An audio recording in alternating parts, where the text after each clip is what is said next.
December.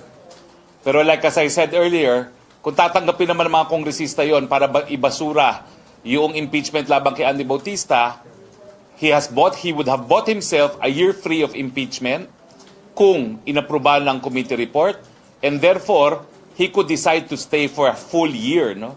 In time to sign all contracts for 2019, in time to resolve cases, no, before the 2019 elections, which is what we wanted to prevent. Ang allegation sa kanya, tumanggap siya, at hindi lang allegation, inamin niya, tumanggap siya ng referral fee galing sa Smartmatic. Bakit? Ang sabi niya, well, wala naman daw kaso ang Smartmatic sa Comelec, pero Comelec is the biggest supplier. Kaya ngayon ang iniiwasan natin, na pumirma na naman siya sa isang contract sa Smartmatic para sa 2019 election. With his impeachment, of course, he will have to undergo trial in the Senate first. We are confident that we can restore the credibility and trustworthiness of our automated electoral process. So after the impeachment, I now call on Congress to convene the Joint Committee on Electoral Reforms para mapag-usapan na kung ano talaga ang automated system na gagamitin for 2019 nang maiwasan na ang lahat ng pagdududa dyan sa automated system na yan. Again, our prayers were answered. Andy Bautista, you're impeached. Sir, sa tingin po ba ninyo yung ginawa kanina ni Chairman Bautista, sinusubukan niya kayong isahan? Tingin ko talaga iisahan yon. Kasi sasabihin niya, well, ang pangako ko naman, kaya nila binasura sa committee level, magre-resign ako. Pero walang kasiguruduhan. As I've mentioned earlier, no? Una, he prayed for discernment. Sabi niya after discernment, hindi na siya magre-resign. Tapos biglang magre-resign siya. Walang period kung kailan siya magre-resign. Then he files a resignation letter to the Comelec family. Not to the president. And even saying effective December. Kung natuloy ang boto ngayon at nanalo ang yes vote, tapos na. Wala na siyang impeachment for 1 year because you can only file one impeachment complaint for every year. Can we conclude na yung 137 ganyan ang pananaw na pakangaisahan? I believe so. I believe that the 137 want to know the truth behind the allegations because we're all politicians. We will all participate in the next electoral exercise. Of course, if the Senate, if he resigns actually before the trial begins, the Senate can always dismiss the case. Of course. At any time now, he can resign and the impeachment case will have to be dismissed by the Senate. Insurance yung ginawa? Hindi insurance. This is the correct process. Resignation is always an option for him. Pero, wag naman niyang gawin na magkakaroon siya ng insurance against impeachment. And, yun na nga, no? He will determine whether or not he will continue on his own, no? Because only he can file the resignation, no? Sir, not anyone else. Sir, totoo po ba that he was given a specific deadline to resign? No. I do not know of any such condition. But the events themselves presented the deadline. Kasi he was probably thinking that with a lame resignation posted on his Twitter account and a resignation that is directed or offered to the Comelec family and not to the appointing authority, which is the president, and a resignation that is speaking of December pa, parang, ano yun, paano kung December, after his prayers na naman and discernment, sabihin niya, hindi pala after I prayed, wala pala, I will not resign. But on the other hand, natapos na yung committee report. I-report out na to plenary. If he thought that madadala niya yung mga kongresista with that very lame claim to resignation, apparently, to answer your question, the 137 congressmen saw through it all. Saw through his game. Because if the committee report had not been overturned or overridden by 1/3 at least, but this time this was over 1/3 of the congressmen, that would set him free of any impeachment complaint filed for a full year, as sinabi ni Congressman Roque. And babawiin niya, ma'am, yung resignation niya. Yes. Wala naman kasi walang kasiguruduhan yun kasi Resignation at all. hindi siya nag-irrevocable resignation. Yan ba pinag-usapan niyo kanina sa caucus?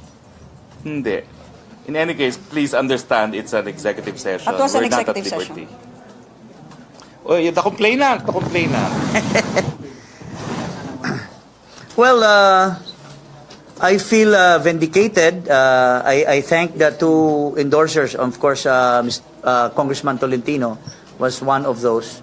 I feel vindicated because thinking about the prospect earlier would have caused a corrupt official getting away with murder, so to speak. So, marami pong salamat. Malaki pa rin ang tiwala natin sa Kongreso na everything will turn out right. And with the vote of 137, the Filipino people is vindicated. The program of the President against against corruption is being pushed by the members of the Congress. So, we cannot allow somebody to continue and screw the democracy by somebody to continue chairman of the Comelec when in fact may doubts na tayo sa kanyang credibility. So this is really hulog ng langit for the entire country na magkaroon ng change in the Comelec, and most of all, this will serve as a deterrent to those who would still be in the Comelec as commissioners. Kasi may election pa tayo sa 2019 and 2022, and most of these members of the Comelec will still be there.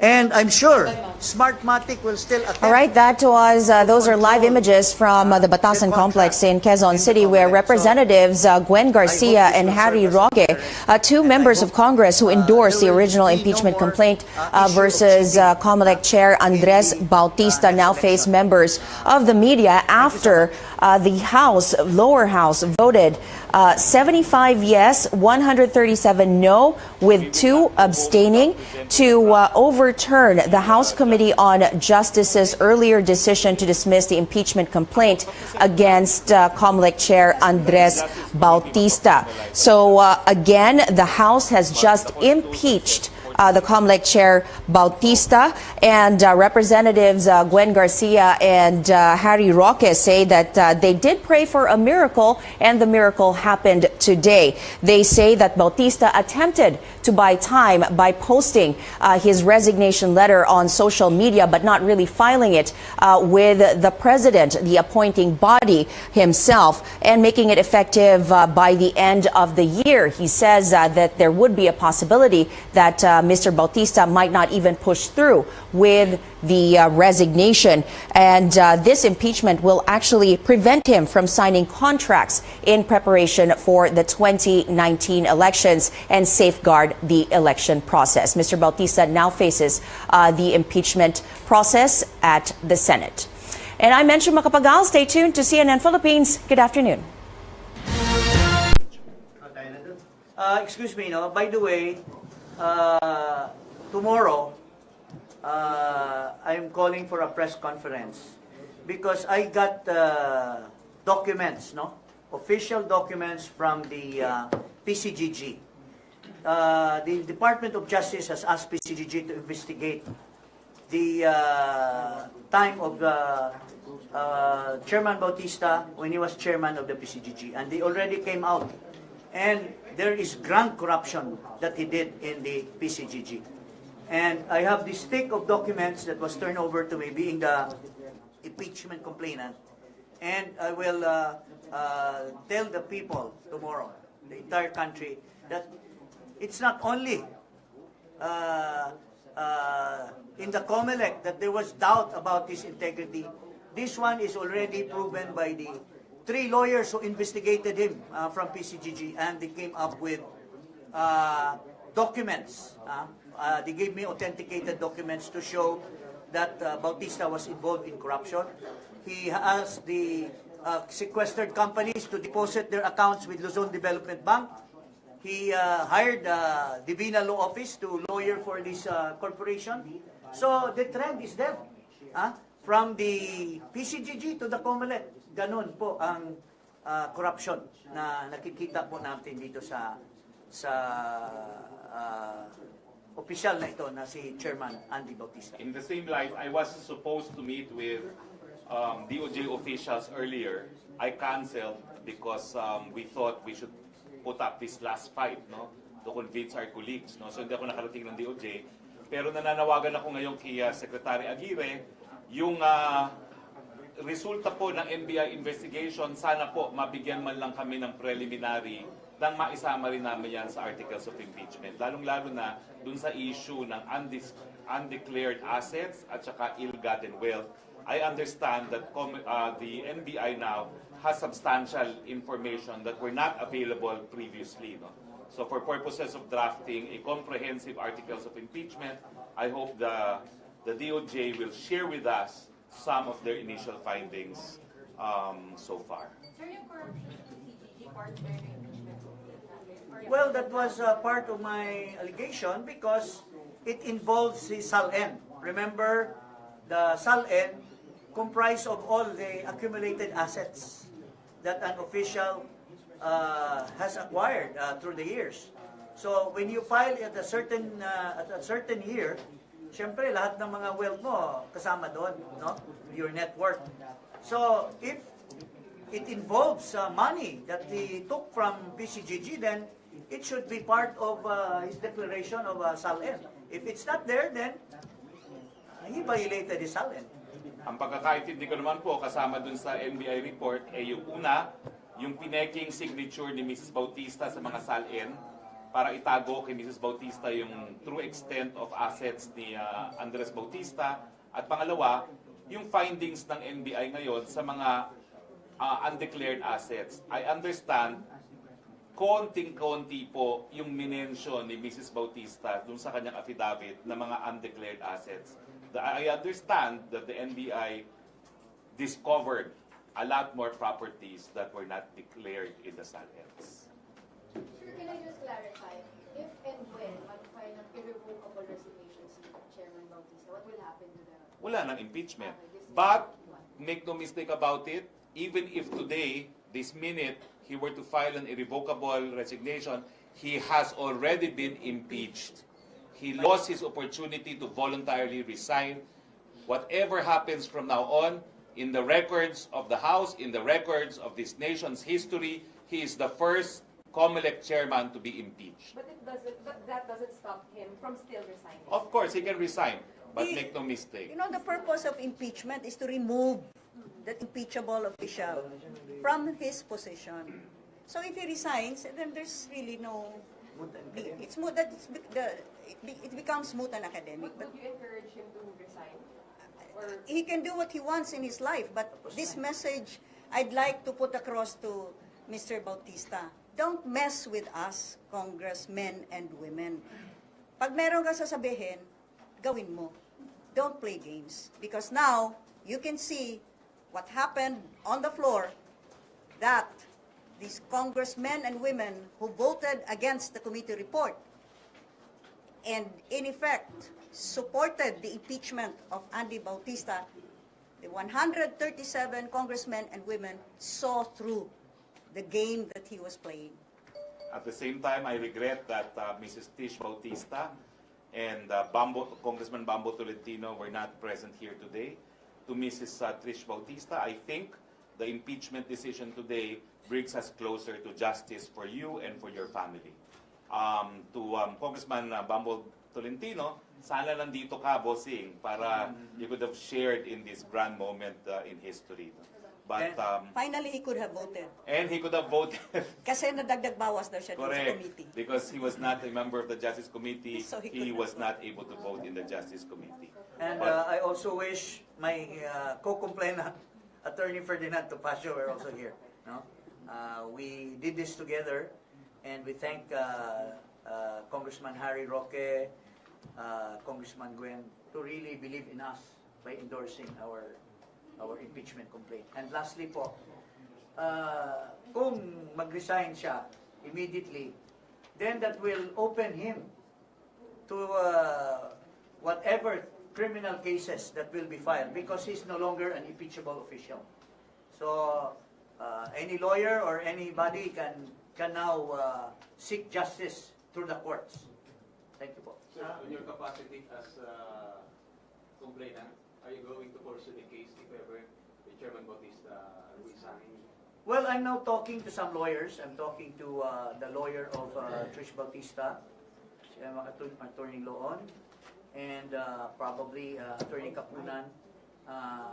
In fact, they already filed against his cohorts, Mr. Divina, Attorney Divina in the Supreme Court. So perhaps if we will just forget it, we are answerable to the people. There's somebody here who's been accused of graft and corruption. Then we will not pursue it since he was removed from office.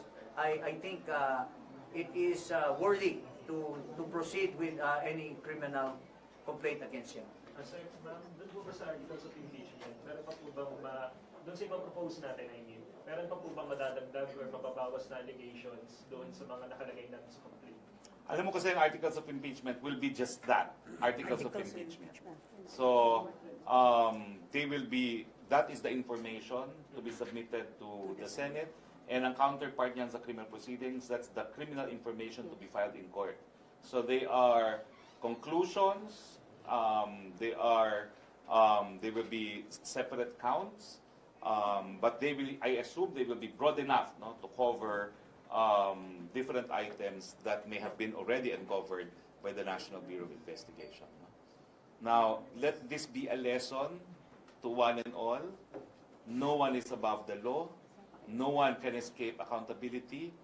And to members of political parties who once lorded it over, remember, nako, weather lang po yan. Huwag kayong aabuso sa inyong kapangyarihan dahil hindi naman tumatanggal yung kapangyarihan na yan at meron ding pananagutan. Okay, well, Okay? thank you.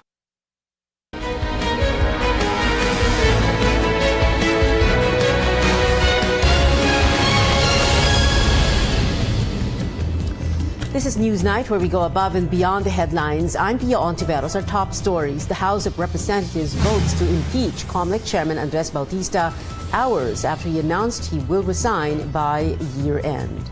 CNN Philippines sits down with the parents of Ateo Castillo a day after the return of a main suspect in their son's death. And internet star Xander Ford talks about his life after transformation.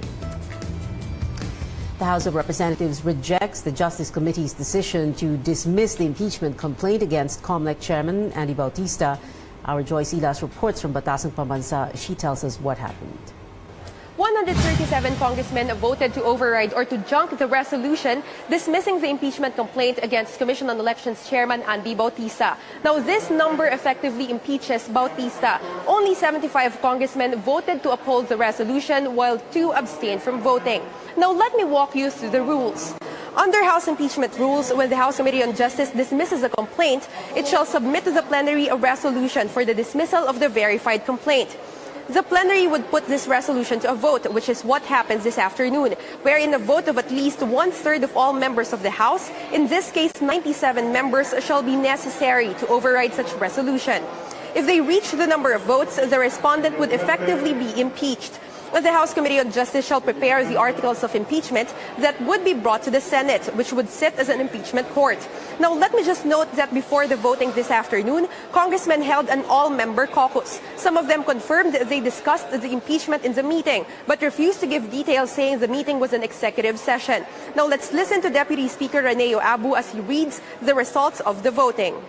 Voting on resolution number 1397 under Committee Report 429, the vote shows 75 voted in affirmative, 137 voted in negative, 2 in abstention.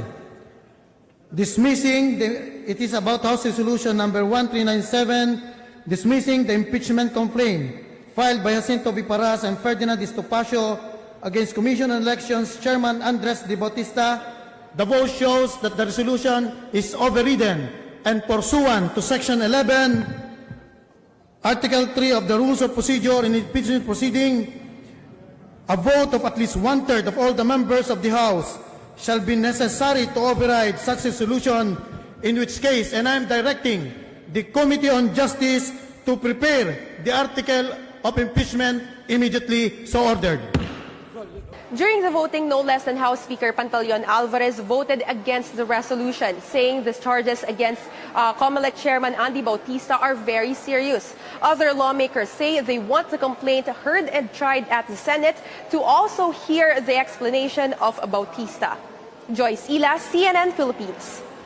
Well, let's go above and beyond the headlines with House Justice Committee Chairman Ray Umali. Good evening, Congressman Umali. Welcome to Newsnight. Sir? Yes. Sir, so you were on the floor when that vote happened? Yeah, I was sponsor of the vote. Yes. Well, were you surprised or did you know that this was going to happen? I suspected it when I heard that the Speaker will vote in the negative. So I was already expecting that. But you are, of course, standing by the committee vote. Yes, I couldn't go twice because it was my committee report that I seek approval of. Okay. Well, when you heard this morning that Chairman Andy Bautista had said or announced that he was going to be resigning by year-end, what were your thoughts? Did you already know that the complaint, the impeachment complaint, or at least, I'm sorry, the report of the Justice Committee would be put to a vote on the plenary or on the floor today? And, you know, what were your thoughts about that? Nag-announce siya, magre-resign siya, and yet may botohan na nangyari ngayong araw na to. Well, you know, I was so elated that he announced his resignation, but when I realized that it was effective end of the year, then that was a different story. And so, you know, I expected some reactions from the members of the House of Representatives, but then when I heard that the Speaker himself did not like it and will vote against the committee report, then I told myself that, you know, this is democracy at work. So, sir, you said you were elated when you heard that Chairman Andy Bautista would be resigning. You were elated in spite of the fact that you said that your committee had voted not to approve that impeachment complaint. Yeah, I was elated because can you imagine if he resigns, then I need not worry anymore about this override of the votes on the committee report. But when I did realize that it was prospective, I expected some reactions, adverse reactions on that. So what happens next, Congressman Umali? What steps will the House go through before this is submitted to the Senate for trial? I will call a committee hearing next week and will work on the articles of impeachment. We will have to organize ourselves, identify who the panel of prosecutors would be. And, of course, we'll have to talk about how to strengthen evidence because I cannot come to the Senate impeachment court with a weak case. Kung sinabi po ni Comelec Chairman Andy Bautista na magre-resign ako ngayong araw na ito, or at least as of this morning, would that have preempted this vote by the lower house? Definitely. You know, the only purpose of impeachment is to remove. And so if he resigned effective immediately, then that would have ended, you know, this issue on impeachment. Congressman Ray Umali, Chairman, Justice Committee of the House of Representatives. Thank you, sir, for joining us. But the embattled election chief is letting it go. Andy Bautista is leaving the commission in the wake of corruption allegations. Our AC Nichols has that story. Family over career. This is what Poll Chief Andres Bautista kept in mind when he made the decision to leave his post. Matagal ko na ring nilayan at pinagdadasal nga kung anong tamang gawin, no? Dahil sa aking sitwasyon na merong issue sa professional, meron ding issue sa personal, no? At sa aking palagay, dapat talaga ang pagtuunan ko ng mas maraming pansin at panahon ay ang aking pamilya. This is the perfect time to leave, he said, following the postponement of the barangay and Sangguniang Kabataan elections to May 2018. Kumbaga yung workload ngayon, mas magaan. Nagbigay din ako ng palugit na panahon para mabigyan ang ating Pangulo ng pagkakataong makapili ng papalit sa akin at sana rin magkaroon ng isang seamless and orderly transition. His decision came 2 months after a feud over money that was made public by his estranged wife generated controversy. Just last week, the House Justice Committee officially dismissed an impeachment complaint filed against him. Earlier, all 6 Comelec commissioners urged Bautista to either take a leave of absence or resign, as they said he could no longer effectively lead the poll body. He announced his resignation before Comelec employees, who stood by him even through the controversy over his marriage and the impeachment complaint. Ay magbitiw sa akin katapos ng taong ito. Kailangan magsakripisyo ang isang magulang para sa kapakanan ng kanyang mga anak. Hindi ko masusuklian ang kabaitan at kagandahang loob na ipinakita niyo sa akin. Maraming salamat po muli at mahal ko kayo lahat. It came as a surprise to most of them. Malungkot po kami, ma'am. Kasi siyempre, napakabait po niyang boss sa amin. Ngayon lang kami nagkaroon ng chairman na very accommodating. Ultimo sa isang maliit na kawani ng Comelec, once na lumapit ka sa kanya, tinutulungan niya. Bautista was appointed Comelec Chief in April 2015. His term was to end February 2022. AC Nichols, CNN Philippines. Well, we have a reaction from Comelec Chairman Andy Bautista. He tweeted it moments ago, and let me read. It's a short reaction. He says, and we quote, "It is unfortunate that the decision of the House Committee on Justice, which was voted upon twice by a vote of 26-2 to dismiss the impeachment complaint against me, was overturned this afternoon by the House of Representatives. I acknowledge that all members of the House are entitled to their own opinion. While it may be an unnecessary move, since I already tendered my resignation to the President today, effective end of the year, to ensure a smooth transition, I will abide by the Constitution and the relevant rules regarding the impeachment process." That reaction tweeted just moments ago by Comelec Chairman Andy Bautista. Moving on first to other news, the parents of hazing victim Atio Castillo spoke with CNN Philippines. During the interview, his father, Horacio Castillo Jr., said they want the anti-hazing law amended to stop senseless killings. Atio's mother, meanwhile, asks for prayers for her son. She also shares how much they miss Atio. I usually spend time in his room and then finding myself fall asleep in his bed and then wake up again and then start crying, start missing him, and then basically that's how. I would wake up around 2 in the morning and Minnie's not there, so because you're in Atio's room. She's at Atio's room, and I would find her with a lighted candle on the side and a picture of Atio. You know, every day we still hope that he would come home. I ask everybody is like to pray for him, light a candle for him, para he can see the light. Because as much as like you want him to move on, I want him to be happy. I want him to move on. This senseless killing should stop. So I think they should really amend the anti-hazing law. Put some more teeth in it.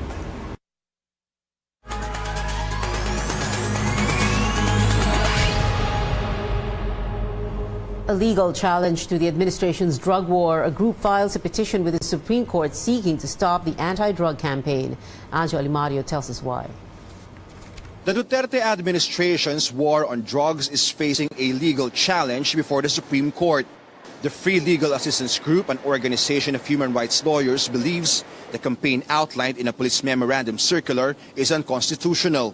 FLAG is raising 4 issues. First, it authorizes the police to kill drug suspects in the guise of, quote, neutralizing or negating them. In police lingo, pag sinabi po nilang neutralize, ang ibig po sabihin niyan is to kill. Second, it replaces the police function of evidence gathering with compiling lists of drug suspects. Third, the house-to-house visits are not meant to persuade drug offenders to stop their illegal activities, rather to kill those who refuse. And fourth, it's based on a mere verbal campaign promise by then-candidate Rodrigo Duterte to get rid of illegal drugs within the first 6 months of his term. Under the revised administrative code, the President has what we lawyers call ordinance power. Under the revised administrative code, that power can only be exercised by written instructions. Until today, President Rodrigo Duterte has not given any written instructions to implement a war on drugs. Flag says a drug campaign was institutionalized in a DILG memorandum circular that carries out Masa Masid in all barangays nationwide. Mapapansin po ninyo, what is being asked of the citizens is not to report crimes. What is being asked of the citizens is to submit names. Jokno says this practice is also unconstitutional. Anyone can give the name of any person simply by putting it in a drop box for any reason. Pwedeng kaaway niya sa politika, pwedeng kaaway niya ng personal, pwedeng hindi lang niya gusto yung mukha. In a text message, the police say they welcome the court case. Flag says the government's war on drugs is all about shortcutting the justice system by dispensing justice from the barrels of guns instead of the gavels of the judges. Anjoli Mario, CNN Philippines. Young Filipino football players are up for a once-in-a-lifetime experience. They get the chance to train with the top football club in Barcelona. And internet sensation Sandra Ford opens up about bullying after his transformation. Details next here in Newsnight, where we go above and beyond the headlines.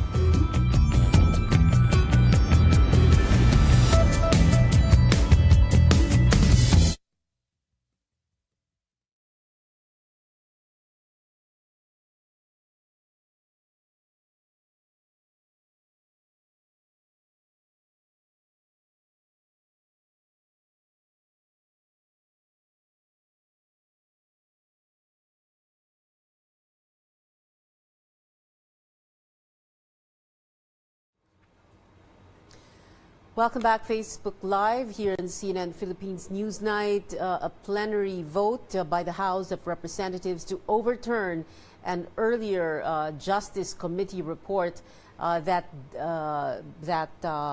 trashed an impeachment complaint against Comelec Chairman Andy Bautista.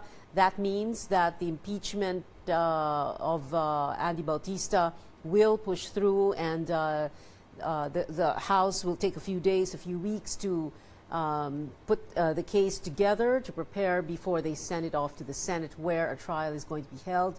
We spoke earlier to Congressman Ray Umali. He said he was a little bit taken aback by that.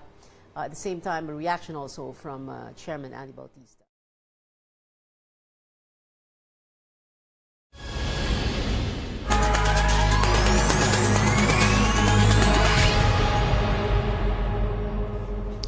This is Newsnight on CNN Philippines. President Rodrigo Duterte led the groundbreaking of housing units for Scout Rangers. 1,000 houses will be built on a 50-hectare property in San Miguel, Bulacan. The President said the units will be completed by December 2018. He admits the new housing is also a result of the militant group Kadamai's occupation of some housing units meant for uniformed personnel. The President instructed the National Housing Authority to specifically make sure that bathroom fixtures in the units are of good quality. He also tackles the ongoing war in Marawi. He says the end to the Marawi siege does not necessarily mean that the country's terrorism problem is over. Here's the President in his own words. They will not disappear. They will regroup anywhere and everywhere. Ang sabi ko lang, and I'm warning you, the soldiers of the Republic, what if they strike in 5 places at the same time? Zamboanga, maybe Basilan, Isabela, yan ang pumapasok sa opisina ko. The Senate committee probing corruption in the Customs Bureau wants an investigation into Davao City Vice Mayor Paulo Duterte and other high-ranking customs officials. Our senior correspondent Cecily Lardizabal tells us other senators, however, are disappointed with the recommendations in the draft report. The Senate Blue Ribbon Committee is poised to release a report on its probe on the 6.4 billion peso drug shipment from China. After 11 hearings, it now has a draft report with some recommendations, signed by Committee Chair Richard Gordon. The committee wants the National Bureau of Investigation to conduct lifestyle checks on presidential son and Davao City Vice Mayor Paulo Duterte and brother-in-law Manasseh Carpio. The two are implicated in the corruption at the Bureau for allegedly using their influence and money to allow shipments of the so-called Davao Group through. Senator Antonio Trillanes isn't satisfied with the recommendation. Yung mga kababayan natin na mahihirap na suspected drug users at pushers ay pinapatay lang basta-basta. Pero dito, yung mga nasa likod ng pag-import ng tonelalang illegal drugs, lifestyle check lang ang recommendation. Gordon also recommends the filing of criminal charges against former Customs Chief Nicanor Faeldon, former Director of the Import Assessment Service Milo Maestrecampo, former Director of the Intelligence and Investigation Service Neil Estrella, Intelligence Officer Joel Pinawin, and former Head of the Command Center Gerardo Gambala. The report lists the names of those recommended for further investigation, including Mark Taguba, the customs fixer who exposed corruption and other illegal activities during the hearings. Nilo Small Abellera, the councillor from Davao who is close to Paulo Duterte. And Chen Ju Long, a.k.a. Richard Chen or Richard Tan, the owner of the Valenzuela warehouse where the tons of Cebu were found. Senator Ping Lacson, however, has reservations. He says the report is incomplete and the recommendations are inconsistent with what were discussed in the hearings. Majority Leader Tito Soto says there is still time to fix it. Kung meron mang kulang or sobra do sa committee report, as of now, it's still a committee report. Until we pass it in plenary or we approve it in plenary, it remains a committee report. Soto has yet to read the report in full, although he has already signed it. Cecily Lardizabal, CNN Philippines. Paulo Duterte's sister, Davao City Mayor Sara Duterte, says it's premature to discuss anything based on a draft report, but she calls the recommendations for a lifestyle check unreasonable because she says it's based on hearsay and what she calls the lies of Senator Sonny Trillanes. Still, Mayor Duterte says she welcomes an investigation by the Ombudsman and a lifestyle check on her husband, Mans, so that the issue will be put to rest. An investigation is ongoing into a group allegedly sabotaging government programs in the Visayas, and in Zamboanga City, celebrations begin for the month-long Fiesta Pilar. Our Mencho Macapagal has the stories from the regions.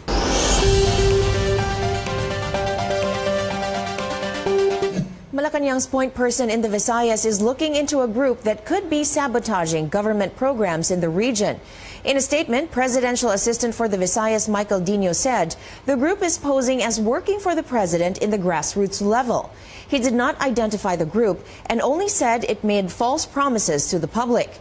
Last month, some Yolanda victims in Tacloban City filed a complaint before the office of the president against Dino. They said the housing projects are substandard and only a few units were completed. Two men on a motorcycle stabbed the mayor of Paracelis in Mountain Province outside a bank in Santiago City, Isabela yesterday morning.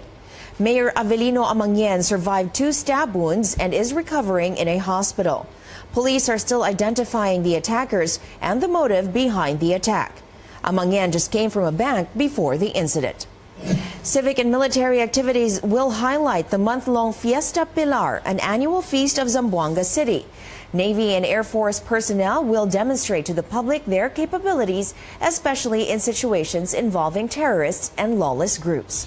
At the Zamboanga City Reformatory Center, hundreds of inmates joined the dance exhibition and Sati Festival. Sati is a Malaysian delicacy. Mencho Macapagal, CNN Philippines. Internet sensation Xander Ford says bullying has not stopped even after his much talked about transformation. Now he tells CNN Philippines he has a new weapon to fight it. Don't miss that story. This is Newsnight, where we go above and beyond the headlines.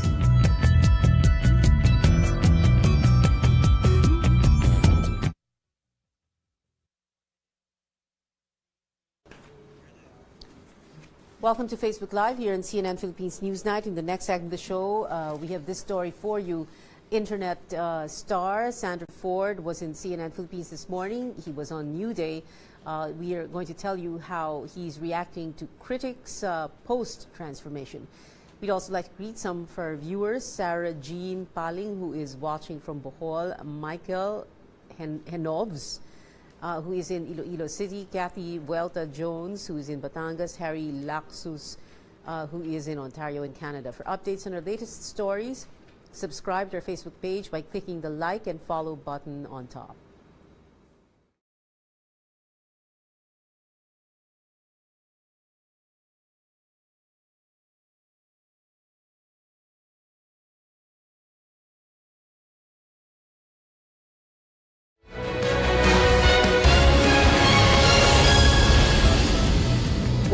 Welcome back. This group of young and aspiring football players are about to go on a journey that's unlike any other. Our correspondent Pablo Del Rosario tells us more about the football experience that awaits them in Barcelona.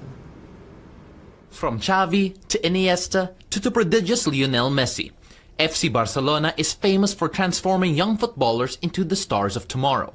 Countless children around the world would love the chance to have a taste of what their idols have experienced and walk through the hallowed halls of Camp Nou. And 14 deserving kids from the Philippines get to do just that. In partnership with FC Barcelona, Milo is bringing kids aged 10 to 12 years old from all over the world to a once-in-a-lifetime experience.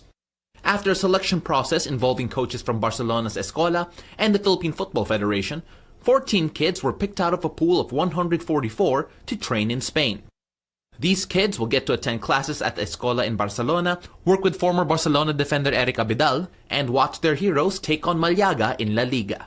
But whether as young footballers or as avid fans of the world's most popular game, the 2-week experience is bound to be priceless and memorable. I think this is a once-in-a-lifetime opportunity for these selected kids because they will get to experience something that is not offered to just anyone. So we have a training camp spearheaded by the FCB Escola coaches, which will include classroom sessions and practical sessions, training with other kids from other Milo markets worldwide. In the first year of their partnership, the selection process focused on Manila. But moving forward, Milo says that they plan on expanding their reach and offer similar chances to more people. This year, we were overwhelmed with the response, and we've seen clubs, football, and schools from Iloilo and Cebu sending their representatives, as well as in southern Luzon. Next year, we're looking for bigger and better ways to bring it to a broader spectrum of Filipino children to be able to participate here. The 14 kids from the Philippines will be part of 80 participants from other countries such as Colombia, Australia, Chile, and Ghana, among others. 20 select players will also get the chance to meet Abidal. Their Barcelona experience will happen from October 15 to 23. Paulo Del Rosario, CNN Philippines.